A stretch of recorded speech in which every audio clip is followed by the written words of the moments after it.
Hi everyone, great to be here. So my name is Omri and I am coming from London.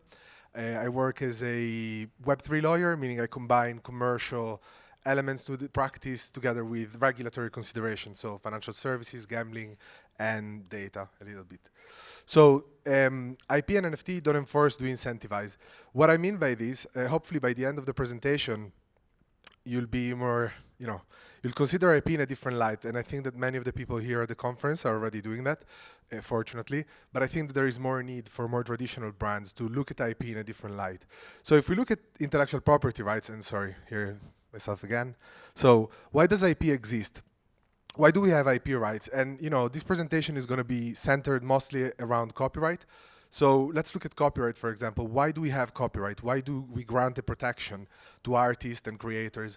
There are different theories, but I would say the one that I resonate with the most is that we are trying to incentivize the furthering of our culture. So as an artist, if you create something that is of value to society, which is normally an original work of authorship, then we would want you to be incentivized to do that and to create more and more and advance our culture. So how do we do that? By providing you protection for that particular work that you've created. Why? Because in that way you can make money out of it, purely. So, but what does that mean? Well, IP right, when you get an IP right, it doesn't mean that you can now make money or that anyone owes you anything when it comes to the right that you have. IP rights are negative rights. This is on the first page of every IP book that exists, and it's the one that most people ignore right off, like let's get to the exciting stuff, let's look at how music works and all of that. But really, if you look at what this entails, it really means that the approach that we use when we look at IP is one of enforcement. What does it mean? All you can do when you have an IP rights is to stop others from using your IP rights.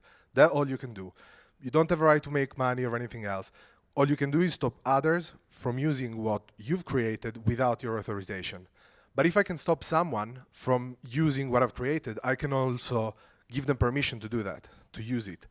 And that's licensing. And that's how I make money out of it. I could also sell it, but I think licensing is a more popular form because it means that you still retain the right. So really, when it comes to IP, when you look at the traditional world, it's always a matter of, well, if you want permission, you need to come to me, and I'm going to attach a certain cost to that particular use. So we always base the approach on enforcement. But for someone to come to you and say, well, I want to use your intellectual property, how much is that going to cost? There is another element, which is the incentive. There has to be market demand. So your IP must be desirable to begin with, because otherwise no one is going to come to you. Sure, you can stop people, but if there is no one to stop, then no one is going to be willing to pay you. So there are two factors really to monetizing IP, which is the market demand and your ability to enforce it. When we look at digital technologies make it much easier for us to share with other people, to share over the internet in a permissionless way. Web3 takes that approach on steroids. So it becomes a bit of a problem because the ability of rights owner to enforce is further compromised. And if you look at the music industry, for example, with the advent of peer-to-peer, the internet almost destroyed the industry. And what kind of saved it, and I know it's not ideal, are a formula like Spotify, where that's why the internet is moving to as a service. Everything is as a service because we just don't accept the concept of digital products. Everything is as a service.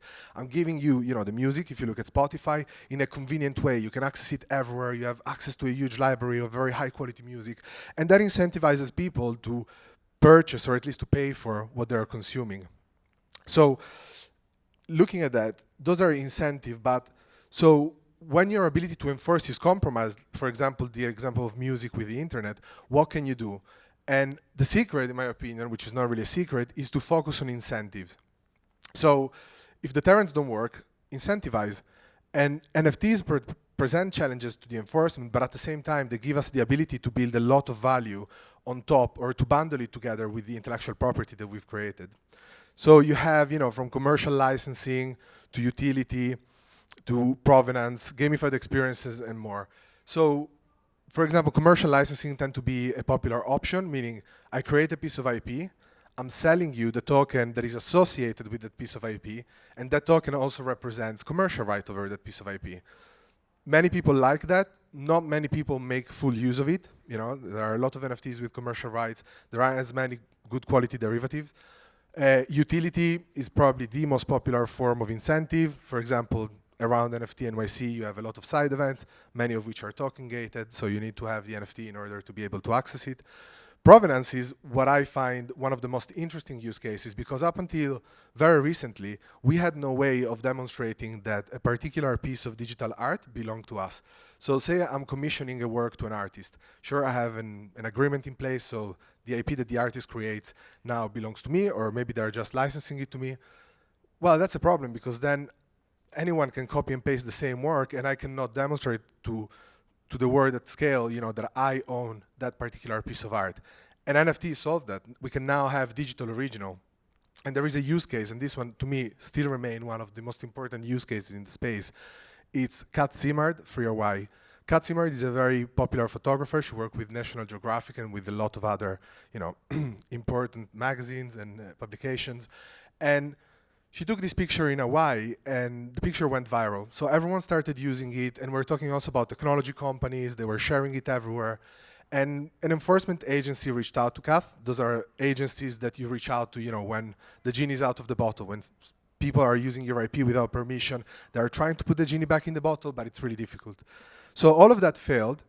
So what Kat did was brilliant, I think. She leveraged the power of provenance, and effectively, she created an NFT, which by all means is the digital original, because this is the author injecting this work onto a canvas, which is the NFT, and she sold it for $300,000. So something that she lost control over was sold for $300,000. And what's interesting is that the moment it sold, automatically a license which was quasi CC0 applied to the work, meaning that everyone could use it, everyone could print it. She would share with you all, very high qualities of the file. She encouraged everyone on Twitter and the community to use this exact picture as, a profile picture or as a background, the header and all of that. And overnight, this picture became viral again on Twitter, but this time at the hands of the community.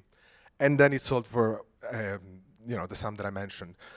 So it's very interesting, because normally, copies terrify rights holder when we're looking at, at the internet. When we look at peer-to-peer, it's, oh my God, everyone is copying it. I don't know what to do. In this case, copies make the original more valuable, because I can identify, thanks to the token itself, which one is deemed original. So the more people use it, the more people are, printing it, the more popular it becomes, the more viral it becomes, and the more valuable the original, becomes. So I think this is a very interesting example. So I wanted to close with a quote that I took straight out of ChatGPT, which is, in the beginner's mind, there are many possibilities, but in the experts, there are a few.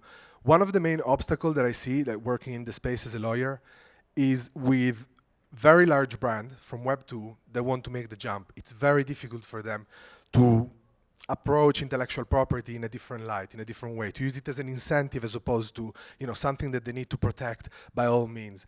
And I think it's important for a brand to start at least developing branches, or developing dedicated intellectual property that they can play around or experiment with by giving other commercial rights, by involving the community. Of course, we all know that community is paramount, is the key to this movement.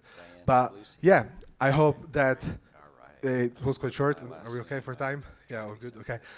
But the main point of this presentation was simply to say, although IP is designed to be a right that we use through enforcement, I think that thanks to Web3, we should really focus on the incentive side and try to maybe spend less effort and time suing everyone and more effort and time in, incentivizing people to buy what we are offering, because it's just so valuable to them. Thank you very much.